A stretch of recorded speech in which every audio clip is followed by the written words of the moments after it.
नमस्कार दोस्तों, मैं हूं अश्विनी मंगल और आप सभी का एस्ट्रो तक में बहुत बहुत स्वागत है। दोस्तों, एस्ट्रो तक चैनल एक बहुत ही खास चैनल है जो कि आपका अपना चैनल है। इसे सब्सक्राइब ज़रूर करें आप, ताकि ज्योतिष से जुड़े हुए तमाम विषयों की जानकारी आप तक नोटिफिकेशन के रूप में पहुंच सके। तो दोस्तों, आज हम एक बहुत ही ज़्यादा महत्वपूर्ण विषय लेकर आपके सामने हाजिर हुए हैं। मरने के बाद में आत्मा पहुंचती है यमलोक। तो हम स्वर्ग में जाते हैं या फिर नरक में जाते हैं, किस तरह से आत्मा स्वर्ग या नरक में जाती है और किस तरह से ये पूरा प्रोसेस होता है, आज हम इसी के ऊपर चर्चा करेंगे। तो हिंदू धर्म में मृत्यु के बाद में स्वर्ग और नरक की मान्यता है। पुराणों के अनुसार जो मनुष्य अच्छे कर्म करता है वह स्वर्ग में जाता है, जो मनुष्य गलत कर्म करता है, खराब कर्म करता है, वह नरक में जाता है। तो जो मनुष्य अच्छे कर्म करते हैं, देवदूत उन्हें लेने के लिए आते हैं और वे उन्हें ले जाकर सीधा स्वर्ग में ले जाते हैं। जो लोग खराब काम करते हैं, गलत काम करते हैं, उनके लिए यमदूत आते हैं और उन्हें नरक लेके जाते हैं। लेकिन उससे पहले उस जीवात्मा को यमलोक जब ले जाया जाता है तो उसको उसके पापों के आधार पर सजा दी जाती है। मृत्यु के बाद में जीवात्मा यमलोक तक किस प्रकार जाती है, इसका विस्तृत वर्णन गरुड़ पुराण में समाहित है, विस्तृत वर्णन लिखा हुआ है। गरुड़ पुराण में यह भी बताया गया है कि किस प्रकार मनुष्य के प्राण निकलते हैं और किस तरह प्राण पिंडदान प्राप्त करके प्रेत का रूप ले लेते हैं। जानिए यमदूत किस प्रकार से किसी भी मनुष्य के प्राण निकालते हैं और किस प्रकार यातना देते हुए यमलोक तक लेकर जाते हैं। गरुड़ पुराण के अनुसार जिस मनुष्य की मृत्यु होने वाली होती है वह बोलने की इच्छा भी रखता है, लेकिन वह कुछ बोल नहीं पाता। अंत समय में दिव्य दृष्टि उत्पन्न होने लगती है, वह संपूर्ण संसार को एक रूप से समझने लगता है। जड़ अवस्था में हो जाता है, यानी हिलने डुलने में असमर्थ हो जाता है।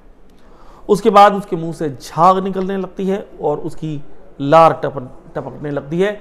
उसकी इंद्रियां उसके वश में नहीं होती और कुछ भी कार्य नहीं कर पाती। पापी पुरुष के प्राण नीचे के मार्ग से निकल जाते हैं। उस समय दो यमदूत आते हैं। वो बड़ी भयानक और क्रोध वाली आंखों में होते हैं। उनके हाथ में पाश दंड होता है। वे अपने दांतों से कट करते हुए आते हैं। उनके जो बाल हैं वो कौवे की तरह होते हैं। मुंह बहुत भयानक होता है और उनके नाखून ही उनके शस्त्र होते हैं। यमराज के दूतों को देखकर प्राणी भयभीत होकर मलमूत्र त्याग करने लगता है। उस समय शरीर से अंगुष्ठ मात्र अंगूठे के बराबर जीव हा हा शब्द निकलता है और यमदूत उसे पकड़कर ले जाते हैं। गरुड़ पुराण के अनुसार जब यमदूत किसी आत्मा को लेकर जाते हैं तो सबसे पहले वे यमपुरी के द्वार पर स्थित द्वारपाल को उसकी सूचना देते हैं। द्वारपाल चित्रगुप्त को बताते हैं और चित्रगुप्त जाकर यमराज को कहते हैं। तब यमराज चित्रगुप्त को उस पाप आत्मा के अच्छे बुरे कर्मों का हिसाब पूछते हैं। तो चित्रगुप्त श्रवण नाम के गणों से उस पाप आत्मा के विषय में जानकारी लेते हैं। श्रवण नामक देवता ब्रह्मा जी के पुत्र हैं। ये स्वर्ग लोक और मृत्यु लोक, पाताल लोक आदि में भ्रमण करते रहते हैं और मनुष्य के अच्छे बुरे कर्मों को देखते रहते हैं। तो इसलिए हमें हमेशा अच्छे कर्म करने चाहिए, बुरे कर्म नहीं करने चाहिए। यमराज के दूत उस शरीर को पकड़कर पाश गले में बांधकर उसी क्षण यमलोक लेके जाते हैं, जैसे राजा के सैनिक अपराध करने वाले को पकड़कर लेकर जाते हैं। उस पापी जीवात्मा को रास्ते में थकने पर यमराज के दूत भयभीत करते हैं और उसे नरक में मिलने वाले दुखों के बारे में बार बार बताते हैं। यमदूत की ऐसी भयानक बातें सुनकर पापात्मा जोर जोर से रोने लगती है, किंतु यमदूत उस पर बिल्कुल भी दया नहीं करते। इसके बाद वह अंगूठे के बराबर शरीर यमदूतों से डरता है और कांपता हुआ कुत्तों के काटने से दुखी और अपने किए हुए पापों को याद करते हुए चला जाता है।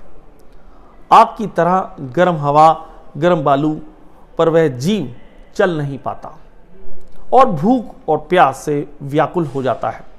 यमदूत उसकी पीठ पर चाबुक मारते हुए उसे आगे लेकर जाते हैं और जीव जगह जगह पर गिरता है और बेहोश हो जाता है, फिर उठकर चलने लगता है। इस प्रकार यमदूत उस पापी को अंधकार वाले रास्ते से लेकर यमलोक लेकर चले जाते हैं। गरुड़ पुराण के अनुसार यमलोक 99,000 योजन वैदिक काल की लंबाई मापने की इकाई होती है, योजन।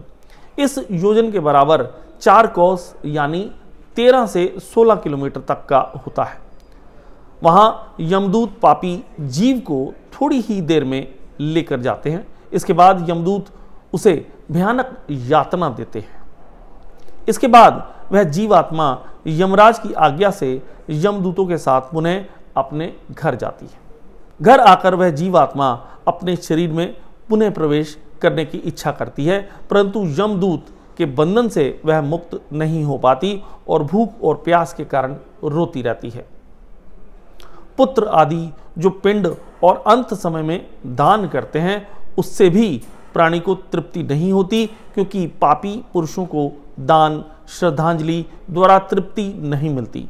इस प्रकार भूख प्यास से युक्त होकर वह जीव यमलोक को चला जाता है। इसके बाद पापात्मा से पुत्र आदि परिजन यदि पिंडदान नहीं देते तो वह प्रेत रूपी हो जाता है और लंबे समय तक निर्जन वन में रहने लगता है। इतना समय बीतने के बाद भी कर्म का भोगना ही पड़ता है, क्योंकि प्राणी नरक की यातनाएं भोगे बिना उस मनुष्य को शरीर दोबारा से नहीं प्राप्त कर सकता। गरुड़ पुराण के अनुसार मनुष्य की मृत्यु के बाद 10 दिन तक पिंडदान अवश्य कर देना चाहिए। उस पिंडदान के प्रतिदिन 4 भाग हो जाते हैं और उसमें से 2 भाग तो पंच महाभूत देह को पुष्टि देने वाले हो जाते हैं। उसमें से 2 भाग तो पंच महाभूत के देह को पुष्टि देने वाले हो जाते हैं और तीसरा भाग यमदूत का होता है, चौथा भाग प्रेत खाता है। 9वें दिन पिंडदान करने से प्रेत का शरीर बनता है।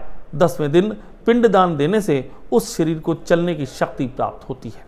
गरुड़ पुराण के अनुसार शव को जलाने के बाद पिंड से हाथ के बराबर का शरीर उत्पन्न होता है।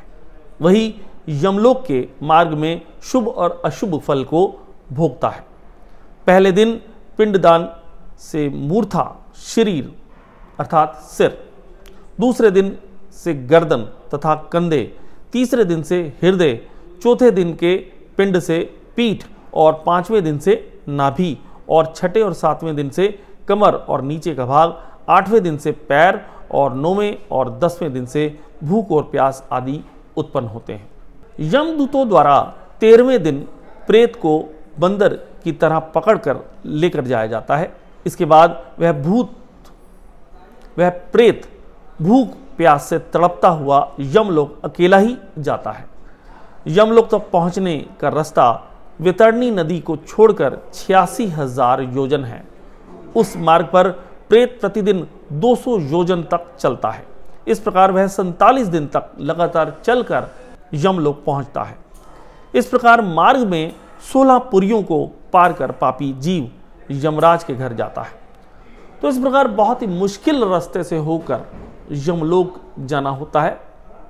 इसलिए यह सलाह दी जाती है कि बिल्कुल भी पाप कर्म नहीं करने चाहिए, क्योंकि जो भी पाप कर्म किए जाते हैं वो धीरे धीरे करके संचित होते जाते हैं और आखिरी में उन पाप कर्मों का हिसाब किया जाता है।